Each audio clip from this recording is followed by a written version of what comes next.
তোমাদেরকে আমি আগের ভিডিওতে বলেছিলাম আমার গ্যাস শেষ হয়ে গেছে, আর দেখো এখন আমি গ্যাস ভরতে যাচ্ছি। কাকুর বাড়ি থেকেই আমি গ্যাসটা ভরবো, তবে কাকুর মার্কেটে একটা দোকানও রয়েছে। দোকানে আমি ভরতে গেলাম না এই কারণেই, কারণ দোকানটা আমার মেস থেকে অনেকটাই দূর। বাড়িটা খুব কাছেই আমার মেস থেকে, তাই বাড়িতেই আমি ভরি। এর আগেও একবার কাকুকে ফোন করেছিলাম, তখন কাকু দোকানে ছিল, বাড়িতে ছিল না।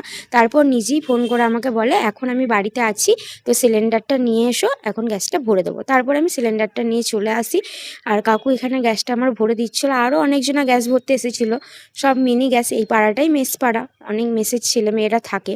তারপর উনি আমার এই সিলিন্ডারটা ভীষণ প্রশংসা করলেন যে তোমার সিলিন্ডারটা ভীষণ পরিষ্কার, কর্ম করতে হয় তাই করি, তা নাহলে এক একজনের সিলিন্ডারের যা অবস্থা থাকে হাত দিতে ভীষণ ঘৃণা লাগে। তারপর এই সমস্ত কথাবার্তা বললে আমার সিলিন্ডারটাকে ভালো করে একবার টেস্ট করে দিলেন যে না সব কিছু ঠিকঠাক আছে। তারপর আমি রুমে নিয়ে এসে আমি নিজেও একবার টেস্ট করে দেখলাম যে ঠিক মতন জ্বলছে নাকি, তো দেখলাম ভীষণ জোর হয়েছে। তারপর একটা ভিজে কাপড় দিয়ে সিলিন্ডারটা আবার ভালো করে মুছে নেব, কারণ ধরো ওই গ্যাসটা উপরে চাপিয়ে তো ভরেছে, ধুলোবালি আরও অনেক কিছু পড়েছে, তাই মুছে নিলাম। আমার মিনি ব্লগটা তোমাদের কেমন লাগলো আমাকে কমেন্ট বক্সে জানিয়ে যেও, আর ভিডিওটা ভালো লাগলে চ্যানেলটি সাবস্ক্রাইব করে পাশে থাকার অনুরোধ রইল। তো চলো আজকের মতন এখানেই, দেখা হচ্ছে নেক্সট ভিডিওতে।